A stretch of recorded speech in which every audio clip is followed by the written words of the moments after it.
everybody, Mike Dyer from WCPO here with the Cowboy, Jeff Brantley, here at the 44th Annual Elder High School Sports Stag, and Jeff was kind enough to take a few minutes to talk to me here. And Jeff, first of all, how many stags have you spoken at here in the Cincinnati area over the years? I've done a few. I did LaSalle, I think, when I first got to Cincinnati. I think I did Moeller's, or either attended Moeller's. I'm trying to remember, but to be honest with you, this is a tough schedule for me during this time of the year because I'm a dad first, man. I mean, that's what I do, and during the off season, that's really, I mean, that's my time with my kids. And this week actually worked out where I had a day where I could come and do this before we start the Reds Caravan, so it worked out great. Obviously, a long season with baseball and everything, but how important is it, when you talk about high schools around the Cincinnati area? Everybody knows, the first question you say, what high school did you go to? I mean, how important is it to connect with an audience at a high school venue like this where you have a lot of alum, a lot of supporters of a program like Elder? Well, I think that when you look at a lot of the schools in this area, there's great history, and that's really amazing to get connected to that. I've done a lot of touring, and I did the same thing at LaSalle and Moeller when I was there, and just understanding the Elder tradition. And I think with any high school where you have graduates and alumni that have left and gone on to do big things with their lives, and yet they're still able to remember what high school meant to them and able to come back and give back to that tradition, I think to me that means more than anything else. People know about your SEC days, obviously, and playing in college, but let's go back to your high school days. You have a favorite high school baseball memory? Yeah, I think probably our baseball team won the state championship my senior year, and anybody that's ever played on a team or in a team concept has got to understand all of the work and all of the pass and fail that go into creating that one penultimate moment. I mean, you're just trying to get to that perfect scenario, and I know for us, we had played together, the guys on our club at Berry High School, we played together for a long time. I mean, we played together since we were 13, 14 years old. We won 2 or 3 different Dizzy Dean and Dixie Youth World Series together, and we all happened to go to the same high school because we were all from the same area. And it was just a goal to, all right, well, we can do this, but yet you're playing teams that are way bigger and way better, or at least in your heart you think that they're better. But being able to win the state championship my senior year in high school, I don't know that it gets a whole lot better than that. What other sports did you play in high school? Played quarterback in football, and I was also a wrestler, which I've actually gotten to see the wrestling room here at Elder, which, now in the South, that's just not that much. That's not that prevalent as it was when I was growing up, and I know how difficult it is to be a wrestler, and toughest 2 minutes, 3 minutes of my life have been spent on that mat. But what I think it does more than anything else, it's not the winning or losing, it's the fact that you're pushed and never give up. And I think that really transcended into my football, and I know it transcended into my baseball. I know a lot of people want to talk to you here, but and you're getting ready to go on the Caravan. Tell us a little bit about that and just what you expect from people asking you questions tonight and beyond. Well, about this offseason. You can never prepare for the types of questions that you're going to get because you just don't ever know where they're going to come from. You don't know if it's a happy fan or if they're not a happy fan. And when are we going to win again? You can't really pull out that crystal ball and decide, but I do think that the Reds have put themselves in an awfully good spot to put a team on the field that everybody that comes to the ballpark is going to be real happy with. Are you going to win every single day? That doesn't happen, but I think the Reds proved last year with the group that they had that there's a little bit of an extra gear there, and they really pushed to win ball games. There were a lot of close ball games that they fell short in last year, and I think that's been a focus going into this 2020 year. They're trying to cover that gap, and I think that's really going to be exciting for the folks that come to watch the Reds play. What have you learned over the years? You've been doing this for 14 years now in the Reds broadcast booth. As a broadcaster, you talk about the players, spring training, everything, getting prepared for the season. What do you do to prepare for the season as a broadcaster? Well, I'm fortunate that I got to play for a long time, and baseball is just in my blood. The one thing that I've realized by doing this broadcasting thing, and I really didn't notice it as much as a player, there are things that I see that happen in a split second that nobody else sees. And so I try to make sure that my first instinct is verbalized. And I think that's a big key to being a good broadcaster. You've got to be able to tell people, especially when you're on the radio, if someone's not watching, you've got to be able to explain something, especially an exciting moment of what the action is showing on the field, but yet you have to do it pretty quick. I mean, you got to get in and you got to get out, and you've got to use the quickest words that you possibly can in the most descriptive fashion. What's the toughest situation for you to call, even though you're a former player? I think when you have a wild pitch and guys are going around the bases, or you have a close call at a base, especially in the era that we live in now with the replay and trying to decide whether the guy was safe or out. I know so many times over the last few years I've looked at the video myself, and we get instantaneous video up there in the booth, and you think, well, there's no way that guy's safe. There's no way. And yet they turn it around and he's safe. So maybe it's a coin flip. The magic of technology in 2020. Jeff Brantley, the Cowboy, kind enough to join me here on the WCPO High School Insider podcast. Jeff, thanks very much. All right. Enjoy the night. Thank you, Jeff. And we're going to be talking to a lot of elder coaches here, and Athletic Director Kevin Espledge here in just a little bit. I want to thank Jeff Brantley again for his time.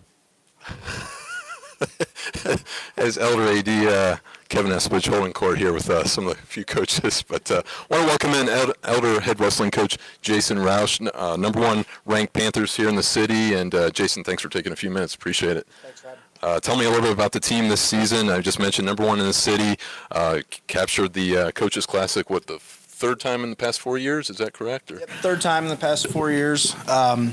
Season's coming along. It's already, midway through January. So we're led by three seniors who have been with us for a long time. Willie Depker, Jack Collins, Seth Lammers. They've come up through our kids program and have wrestled together now for over 10 years, and this year they're the captains. They're all off to a pretty good start. They're all ranked top 10 in the state and having pretty good seasons so far. So as you mentioned, back in December we won the Coaches Classic, which for us is always a big event. It's pretty much all of Southwest Ohio, and so we kind of gear up for that as an early season test and see where we stand in the city. And the guys wrestled really well. We end up winning the event this year by 62 points. So last year we graduated a pretty big senior class the last few years. We have 9 guys wrestling in college right now, so it's kind of been a turnover each year. But the thing that we have that's helping is just our depth. So once it's their turn, they're stepping in and doing a great job of keeping it going. So We're host the 59th annual Catholic Invitational tournament this weekend, the CIT, and you mentioned something to kind of tell me before I kind of get it more into about your team, but I know a lot of wrestling powers around the state. They want to wrestle out of state, just kind of see where they stand. But you kind of mentioned to me this week just about how important is this to wrestle other Catholic schools and just the importance of having, again, 59 years in this tournament. So how much pride do you take in that, and what are you looking forward to the most this weekend, inviting a lot of teams down here? Yeah, definitely honored to host. Every year the CIT moves from Cincinnati area to Columbus to Cleveland and Toledo and rotates. And often typically we're selected to host when it comes to the Cincinnati area. So we take that as a good honor. As you mentioned, 59th year for a tournament. There aren't many tournaments in the country that have been going on as long as the CIT. And as a Catholic institution, we feel obligated to make sure that tournament stays successful and just promote the longevity of that tournament. This year there's 26 teams. It'll be a competitive field. Lake Catholic from Cleveland's coming down. They're ranked 4th in the state in Division II. Last year it was kind of a pretty tight team race between Lake Catholic and Elder. We end up, I think, edging them out by 4 points. So we're probably expecting another close team race with Lake Catholic, but there's a few other schools, Chaminade Julienne coming up from Dayton, have some really good individuals, and they'll certainly challenge in the team race this year as well. But like you said, it would be we try to take it upon ourselves to make sure it's the best event we can and keep it going as a quality event. There's 26 teams in it this year. We would love to see other Catholic schools that have chosen to maybe schedule some out-of-state, national level events to get back in. And, as Catholic institutions, we think that's important. But we also understand, St. Ed's, for example, they're a national power, and they need to travel and see competition that's on their level. But I think if all of the Catholic schools got in, it would be a tournament that would be a quality event on their schedule as well. So, so we're excited to host. It's a big undertaking, but we have fantastic alumni support and plenty of people that are helping ensure that it runs smoothly and our guests are taken care of when they come in from Cleveland and Toledo, and that's a testament to the fact that we keep getting voted to host it. So and that's a large part of our former wrestlers and our parents and everybody in the community that do a great job to make sure the tournament is well ran. Talk to your AD here, Kevin Esplich, here in a few minutes about your program, but I'd like to hear from you. I mean, what do you attribute the consistent success to here over the past, obviously, several years here now, what the Panthers are doing on the mat? Well, right. I mean, Dick McCoy, a legend here at Elder and a Hall of Fame coach, coached here for over 30 years. So when I stepped in, it wasn't like I had to start from scratch. And along with Dick, a lot of his longtime assistant coaches, Mike Massminster, Jim Schultz Sr., those guys have been coaching here for 30-some years. So I have an excellent staff to where the traditions carried over. And that's a big thing, that you hear a lot around Elder, but with our wrestling program, that's certainly true. It's a tradition of excellence. We care about keeping the program strong on all levels. We have a full freshman team, a full JV team, full varsity team, and as I mentioned earlier, that's what helps the continued success. When we graduate a really strong class, we know we got guys that have been training and trying to get into that varsity lineup behind them. So it's although wrestling can be a very individual at times, we focus on the entire program, on each kid, and I think that's I think Coach McCoy did that in his tenure, and we try to do the same thing now, and we focus on every kid because eventually they're going to be the guy that steps in and fills a role for us. So before I let you go, just talk a little bit more about Willie, Jack, and Seth, and maybe just individually speaking, their growth and obviously big-time contributors for you guys right now. Yeah, and as I mentioned, these are guys that they've been wrestling together for over 10 years now. Willie Depker, one of only two Elder wrestlers in the history to be voted as a captain twice. As a junior last year, he was voted as an underclassman captain. He carries a 4.75 GPA. He does everything the right way. He's a very hard worker, disciplined. Was a state placer as a sophomore. Unfortunately, last year he had an injury, was unable to wrestle in the postseason, so he let that drive him. He got back to it and worked hard once he got healthy, and this year he's been ranked as high as 4th in the state, won the Coaches Classic for the second time in his career. He's in the finals all 4 years, so he's a fantastic leader in the classroom and on the wrestling mat. Jack Collins, also a 4-year starter, 2-time state qualifier for us, just got his 100th win, which Willie Depker is up to 118 as well. So these guys are, knocking on the door with some of the all-time greats here at Elder. And then Seth Lammers, his family helps run our kids program, so he's been doing it since he could walk, and currently ranked 9th in the state, and was a Coach's Classic runner-up for the 2nd year in a row, and starting off to a good senior year for Seth.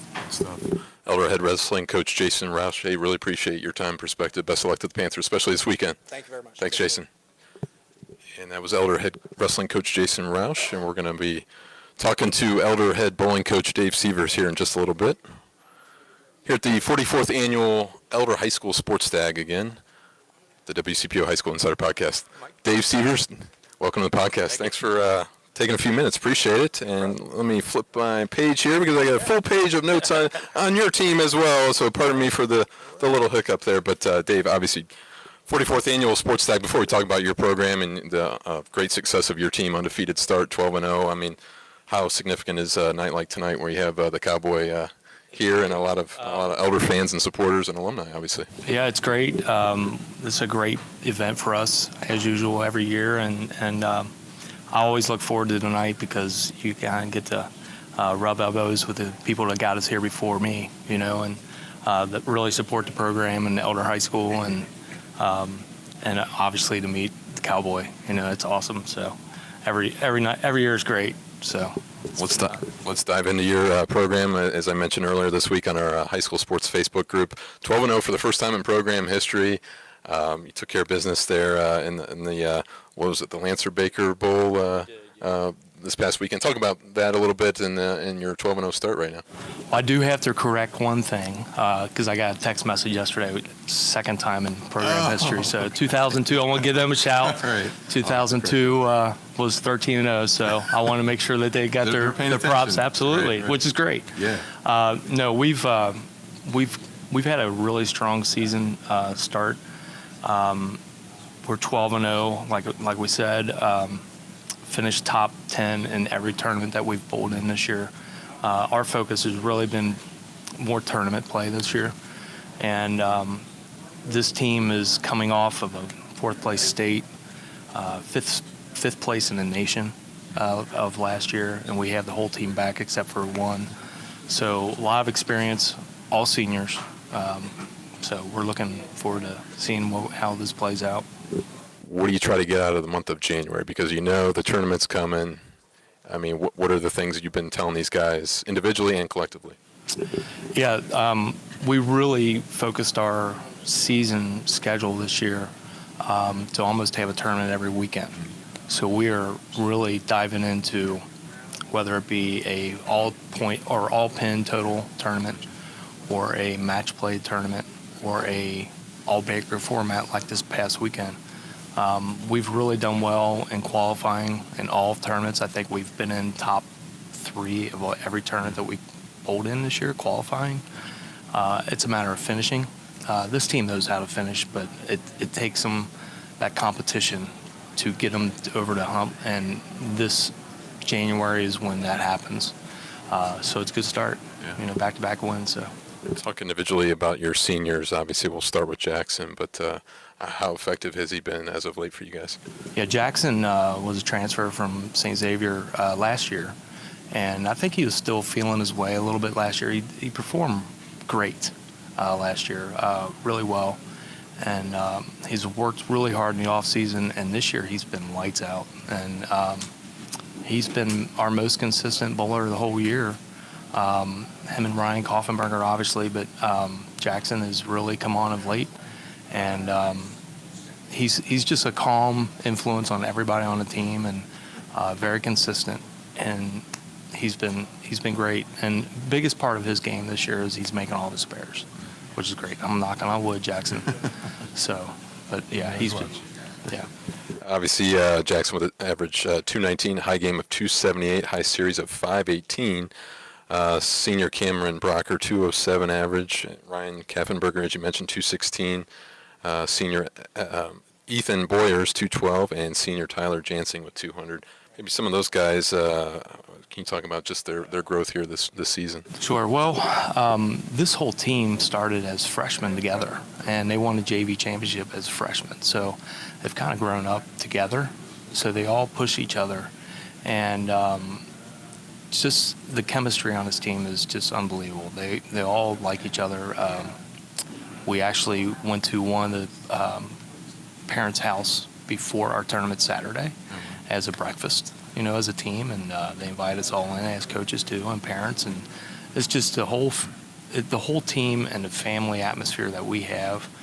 Everybody just pulls for everybody, and it doesn't matter if Jackson's high or Cameron's high or Tyler's high. Everybody roots for everybody, even if they're not on that day. So that's the big thing for us this year. So. What are you looking? You got obviously a tournament this weekend. What are some of your expectations for that, and as you guys kind of go forward and hit the month of mid-January right now at this point? Obviously, we've got a quad on Friday. That's our GCL quad. Our goal is to win GCL outright, and we're on our way to do that. The GCL teams, anybody can win any night, and whenever you go into somebody else's house, it's always a difficult task. And we have to be on top of our game. So, fortunately for us, we've been on that all year long. Our goal is to win GCL, obviously, this weekend. Any tournament we enter, we want to win. That's our goal every single tournament. Sometimes you just go in to make sure that you're prepared.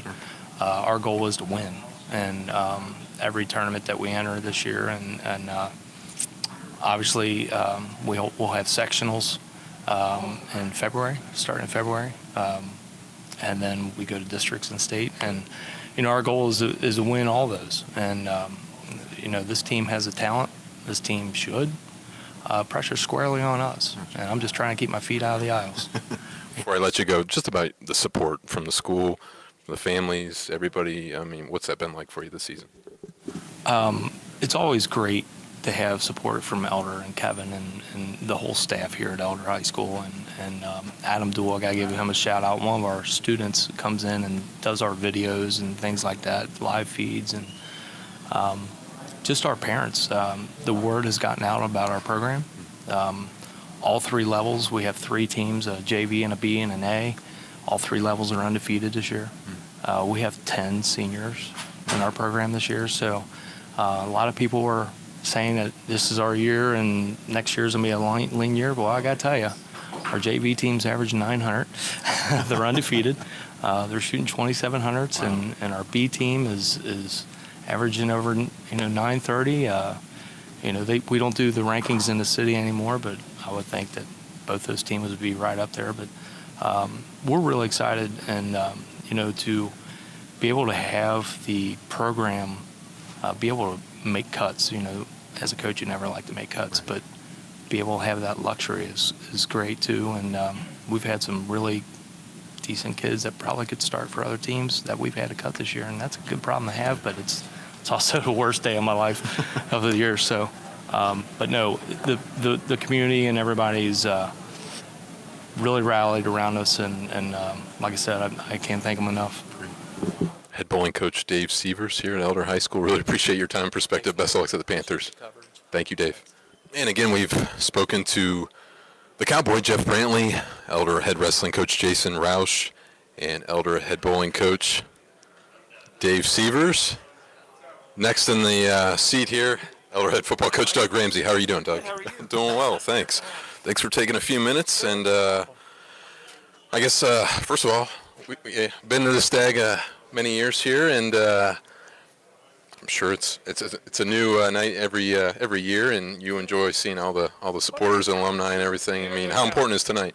It's really important. I think just the any opportunity that we get to get everybody together like this, people who are, who come to the games, who donate money, who do all of the things, who support our kids, and have them together here and have an opportunity just to people to talk and to have a speaker, and and then in this case Jeff Brantley, and it's just a really good evening for the school.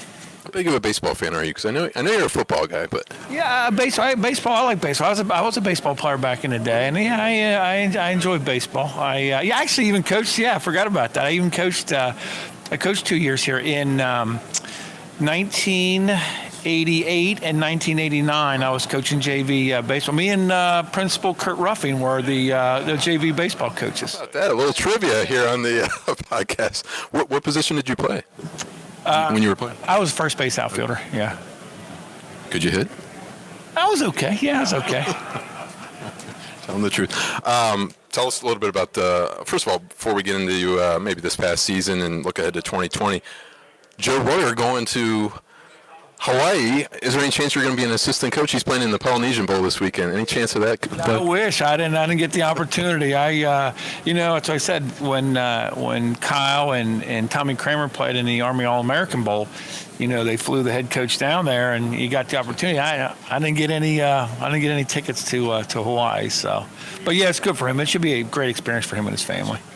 Tell us a little bit about maybe some final thoughts on this past season, and last time I really talked to you at length, obviously, was there in Canton, and just obviously a month later and getting back in the weight room. How have you kind of not only reflected on that, but maybe also turned the page into next year? I mean, how do you kind of deal with both of those two forces, I guess, at once? Yeah, you look back, and I think as you step away from it, and you realize what a great season it actually was. All of the great games that we were involved in, the big wins. I think you couldn't ask for anything more out of a group of kids that we had. Talented players, great kids. We had a lot of fun. It was fun. It wasn't just fun because you're playing in the state finals. It was fun because going out to practice was fun. It was a group that wanted to get better all the time. A group that got along together really well. And I think that's the part. That's the hardest part. You coach for 15 weeks in a season, and at the end you're kind of like, yeah, I'm kind of looking forward to a break from it. But at the same time, when the hard part is leaving those relationships and the fun that you have with your assistant coaches, with the players. So that part is tough. But to look back, it's a season I'll always cherish. We didn't win. We didn't win it all, but we had that opportunity. But it was a great ride with a great group, and I think for me personally, having Drew was a part of it as well. Tanner and Peyton didn't get the opportunity to play this far. As far as they made it was like to the third round. But to have a son and then him have to fight through some injuries and get a chance to play and have a pretty decent game in the state finals was, as a parent, it's a positive thing. But then, kind of moving forward here, we're just getting started back up. You got to take the mandatory 4 weeks off, which kind of, with the season being so late this year and everything, it took us really right to when Christmas break was over, and we started right into it last week when we got back to school. But we have so many guys that play multiple sports that we really don't have a ton of guys, which again I love the fact that we've got a bunch of guys who are playing basketball. There's guys that are getting ready for baseball season, guys that are wrestling right now, guys that are going to get ready for track, so it's good. But this group, it's got a lot of big shoes to fill here. You lose a lot of the just really, like I said, we know we're good players, but really good leaders, and I think that's the big thing when you look at some of the guys like a Matthew Luby and obviously other guys were good players, but I think Matthew and who else I'm thinking of with Colton Sandus was just not a leader real by example. very quiet guy, but and an outstanding high school player. But just having his presence and those guys, just showing the guys this is how you play the game. When you look at, again, we Joe Royer and Luke and They're going to get their attention. You're right, but these are guys who just play the game so hard, and I think the other guys really appreciated it and followed that. I remember when the GCL South All-Stars were announced, I think I had, messaged you about it, and you told the team if everybody could play as hard as Colton, I think you said after practice, Colton and maybe it was Matthew as well, but you said we would be in good shape, and that's really what you talk about, the guys with the stars and the recruits and all that, and that, nothing taken away from those guys, obviously, but a guy like Colton Sandus, what he did and the number of tackles he had for you guys was amazing. And that's why, and that's how you become a good team. I think every year you go and say, we got these guys, we know are really good players. But then you have another group who makes a big jump, and then you've got that group of guys that just play the game so hard that they become leaders, and people follow along, and I think that's how it happens. You need to have some guys that are just love the game so much that they just play it so hard. Tell us about maybe some of the, obviously we know Joe Royer signed with Ohio State, Jacob James signed with Ohio State, Luke Kandra signed with the University of Louisville.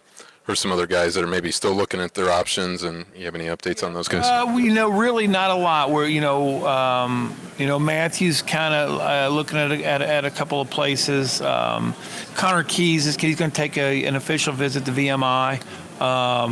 Colton Sandus is actually going to go down to Stetson for an official visit. So guys are, they've got some options, some opportunities, and we'll see. Colton's case, he's a guy who's a baseball player too, and so if he gets an opportunity baseball wise, he would probably, want to do that. Maybe over football, I'm not sure, but so it's we still got a few weeks left before signing day, but we got some guys taking some official visits. Obviously, Peyton, your son, Mark Miller, there's some names that just resonate in terms of quarterback. But do you think maybe even 4 or 5 years down the line, Michael Bittner even more recently, but do you think what Matthew Luby did this season, was it fully appreciated by everyone around the city? Because the numbers he put up, I mean, really amazing. And I think, there was some in the media, and you and I have talked about this, and I know your opinion about this, but maybe it's, you had Jacob James, you had Luke Andra, you had 2 big D1 recruits there on that line, and a lot of people said that, a lot of his running, Matthew's running that is, was credited to that line, which it was, but I think that kind of undersells what Matthew did as a quarterback this year. I think it totally undersells what Matthew did. I think if you look at what Matthew did, his stat-wise, throwing and running, compared to any quarterback in the state of Ohio, including the guy who won Mr. Football, the stats, and let's be honest, Wyoming's got a lot of good players too. You know what I mean? It's not like he was playing on a team all by himself. They were state champs before and state semifinals this year, so they had some good talent around. And I think in some ways Matthew was really underappreciated by, not here. Not in our fan base. I think a lot of coaches, and I think people who played us. You asked Steve Speck. Now his whole game plan when we played them in the playoffs was Matthew Luby was not going to beat us. And yet. What did he still do? Big play. You know what I mean? It's 4th and 2, and we said we're just looking to get a first down, and all of a sudden it's a 72-yard touchdown. So yeah, I think what he did, he put himself, at least since I've been around, and I've seen. I can start with Steve Keller being in the '88 season. What he did is as good as any quarterback that's played here. Is your schedule set? I'm talking to Kevin. I know it's not, but I mean, do you know an idea of the first few weeks there and kind of what will go on for 2020 as far as your opponents go? Yeah, we're getting there slowly but surely. We've got Hannah Lincoln to start off with, which we've had, but then weeks 2 and 3 we lost Cathedral in week 2, so. Which I thought was a great game. It wasn't anything. They had already had something scheduled years ago. So, but I think in weeks 2 or 3, we're going to probably. I don't know if I'm allowed to say this, but I think we're going to probably play Pickerington Central. Just got a stare from your ADs. I hope you were allowed to say that. Yeah, but I think we'll play them. So that'll be a new addition. And then we've got St. Ed's in 4. And we got to go to Ryle in week 5, and then Exham Moeller, and then we've got that 8 and 9 window that tough to fill. Winton Woods joining the league. We had a really great series with them over the years. I'm trying to think. That went probably back almost 10 years, I believe, and so and those are tough spots to fill because obviously everybody's in league play at that point in time. So we may be playing some out of state teams there, and then weeks 8 and 9. So we'll just have to see. Before I let you go, how's Peyton doing, and just what is he doing to prepare for the next go around? He's good. He's actually preparing more. He's student teaching right now. So yeah, so he'll student teach until about April the 3rd, and then he'll be done with school and. And looking forward to playing one more year. So yeah, he'll be ready. I think to have a really good season. Elder head football coach Doug Ramsey. It's always a pleasure. Thanks for joining me. Enjoy the Stag. All right, thank you.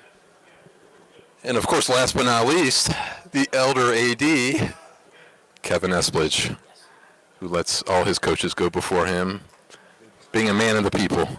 Fight. It's out there. I'm a pretty good guy at times.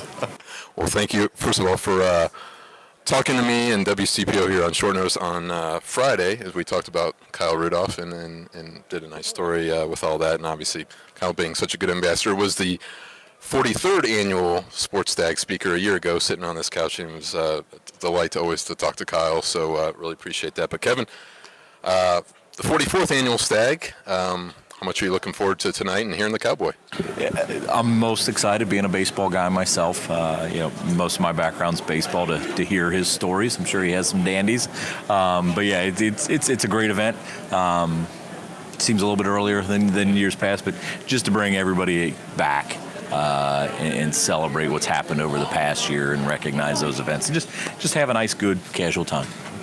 give us an update maybe on some of your winter sports teams. And we talked to two of the coaches, obviously Dave Sievers and Jason Roush, respectively, for bowling and wrestling. But how's everything been just overall this winter? Yeah, those two sports have gotten off to great starts to start the winter. Our swim team has a much improved depth, so they just won the Princeton Invitational out of 16 teams, which is a huge accomplishment for Coach Brad Omer and his squad. So they're doing well. The hockey team lost quite a bit to graduation, so we're struggling on that front there. But they continue to work hard. They have a great opportunity February 1st, play down to U.S. Bank or whatever it's called today. I'm sorry, Heritage Bank. My bad. But I think when we booked the event, it was still U.S. Bank. But that's just a great. It's a great experience for our kids, and that's the thing. My job to keep in perspective for everybody else is winning's a lot of fun. Everybody enjoys that, but are you still using this extracurricular as an extension to what goes on in the classroom? And Coach Del Prince, one of the best in hockey, does a great job with those kids. And they've got a couple wins this season. It's not what he had hoped it to be, but they're learning, they're getting better, they're improving, they're still enjoying the game, and that's most important. And then Coach Schoenfeld on the basketball court. We had our first test last week out at St. X in GCL play. Lost, but again, another young team, figuring some things out as well. Getting 5 guys late due to football, so they'll round back into shape, and we look for the league to be pretty competitive. Just about the student athletes that you have, especially in these winter sports teams. We can talk about football here in a little bit and some of the fall sports success, but what have you noticed? Just guys like, I think Jason mentioned one of your wrestlers, I think Willie, 4.75 GPA. Really crazy. You talk about some of those leaders maybe in the classroom and in the school too. That's the ultimate goal, the ultimate purpose of high school athletics, education-based athletics. You hear a lot of cliches and nice-sounding quotes. Those are real things for us here at Elder High School, that we're developing not just great athletes, but great student athletes. And it all starts at 7:50 in the morning when they report here for school and get through the school day, and then go on to their extracurricular activities. And we're blessed here at Elder High School with a great school, great faculty and staff, awesome facilities that are continually being improved and maintained and kept up to the highest standards out there. And we've got great coaches that are educators, both in the X's and the O's of their game, but also in the life lessons that they learn. So, yeah, I got a pretty good gig here at Elder.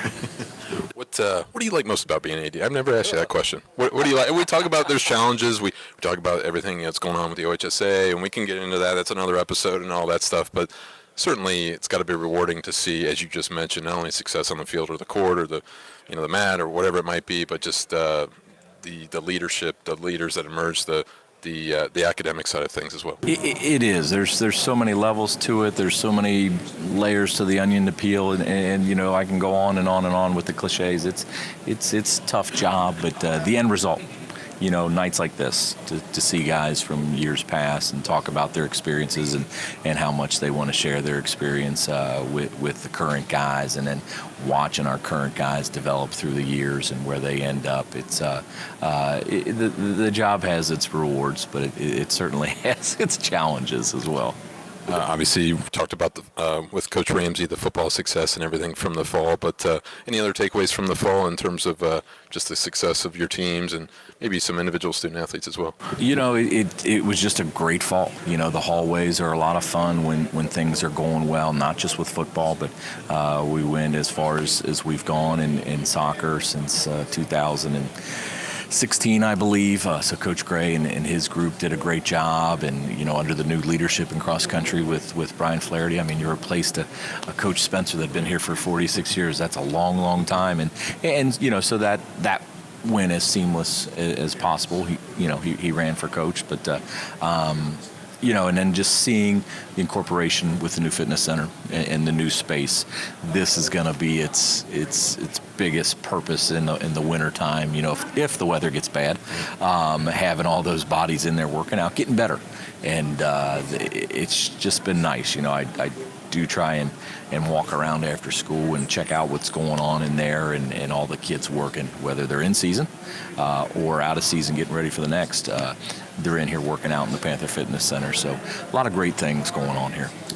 Maybe a little early to look ahead to spring, but do you see something there in terms of a couple of the teams that might be destined for some success here in the springtime? Again, it's a situation where I'm very fortunate. You got an established baseball program led by Coach Thompson, a Hall of Fame coach. So they're always going to be in the mix.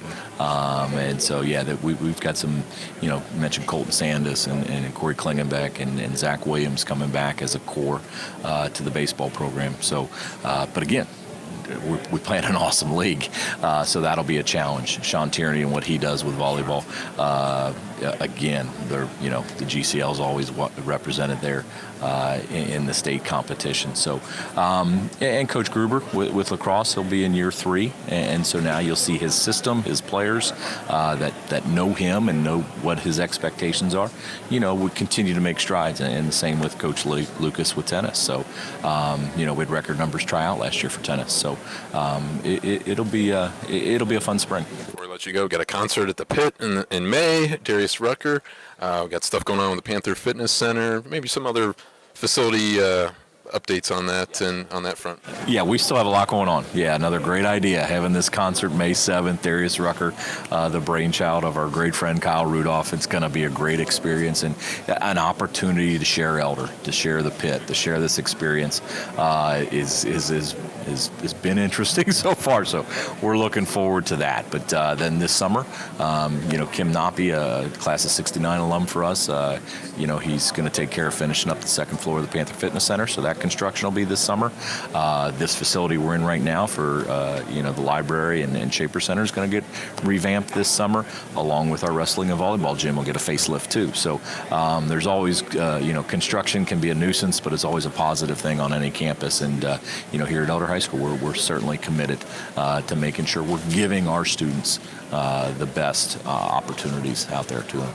Great insight and perspective as always. Kevin Esplich, Elder Athletic Director. Appreciate it. Enjoy the night. Good to see you. And that will conclude our WCPO High School Insider podcast. I want to thank everybody who joined us late this afternoon into early evening. The Cowboy Jeff Brantley, the Reds broadcaster, the featured speaker of the 44th Annual Elder High School Sports Stag, along with Elder Head Wrestling Coach Jason Roush, Elder Head Bowling Coach Dave Sievers, Elder Head Football Coach Doug Ramsey, and Elder Athletic Director Kevin Esplich. Hope you enjoyed the conversation. We'll have this for you on WCPO.com later this week. Thanks for watching, and thanks for listening. I'll talk to you soon.